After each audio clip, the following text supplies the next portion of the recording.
فلا تطع المكذبين ودوا لو تدهن فيدهنون.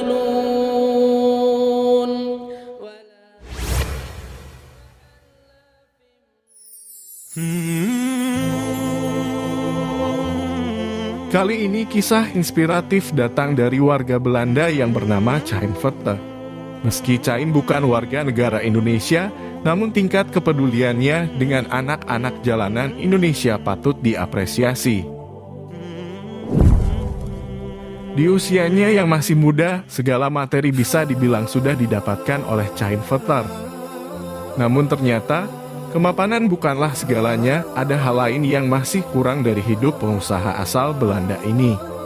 Sampai akhirnya sebuah perjalanan spiritual ke Lombok, Indonesia, sekitar 10 tahun lalu membuat hidup Chaim berubah drastis dan jadi lebih berarti.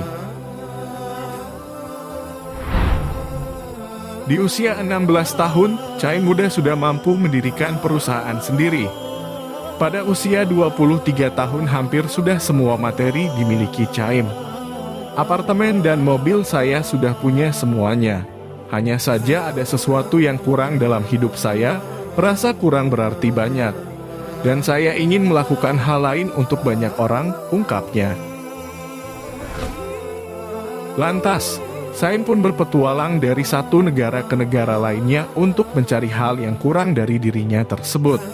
Hingga tahun 2004, Chaim tiba di Lombok, Indonesia. Awalnya, ia hanya ingin liburan. Namun takdir berkata lain, ia malah jatuh hati dan ingin tinggal lebih lama di sana. Dari sini perjalanannya mengenal Islam pun dimulai. Banyak orang Indonesia ketika melihat bule itu pasti langsung dianggap sebagai pemeluk agama Kristen. Apa saya datang ke Indonesia itu belum beragama, ujar Chaim. Lalu ketika datang ke Lombok, Chaim berkenalan dengan tokoh setempat. Kebetulan di wilayah tempatnya tinggal, agama Islam begitu kental. Ia pun tertarik untuk mengenal lebih jauh. Tak perlu lama-lama, kemudian saya belajar dengan tokoh agama di sana dan akhirnya mengucap 2 kalimat syahadat. Lanjutnya, saya banyak ikut acara di masjid, sholat Jumat, puasa dan lebaran. Saya masih belajar tapi coba mengikuti ajaran Islam, tuturnya. Perjalanan spiritual si pengusaha asal Belanda ini juga tak cuma untuk urusan keyakinan yang dianutnya. Ketika datang ke Lombok 10 tahun lalu, ia melihat banyak anak jalanan yang meminta-minta. Melihatnya kasihan, tapi saya tak mau kasih uang ke mereka karena tak mendidik. Anak-anaknya meminta-minta tapi ibunya duduk di dekat situ. Dan juga yang anak jalanan tak terurus karena orang tuanya cerai. Atau bahkan ada yang nikah di bawah umur, masih SMP sudah punya anak. Chaim menuturkan, jadi saya tanya ke anak-anak itu, kamu mau apa? Lalu mereka bilang, mau sekolah Pak. Lalu saya ajak mereka ke sekolah di dekat daerah situ. Lalu kata sekolahnya bisa saja mereka sekolah asal ada yang menanggung.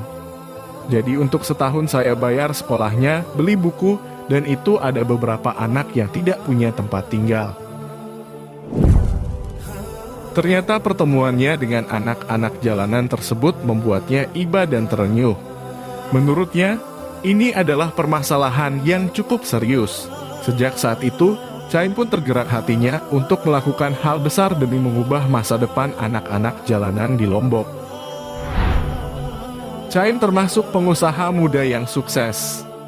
Namun, kesuksesannya saat itu ternyata tak membuatnya bahagia meski punya banyak uang. Ia merasa saat itu tak memiliki tujuan hidup. Di hal itu, Chaim berkeinginan ingin mendirikan sebuah yayasan untuk menampung semua anak jalanan yang ada di Lombok. Untuk melancarkan rencananya, Chaim pun memutuskan untuk menjual perusahaannya di Belanda. Niat mulia ini dimulai dengan menyewa rumah. Ternyata aktivitas amal Chaim sampai diliput oleh stasiun TV Belanda dan berimbas dengan mengalirnya sekitar 7.000 donasi yang diterimanya.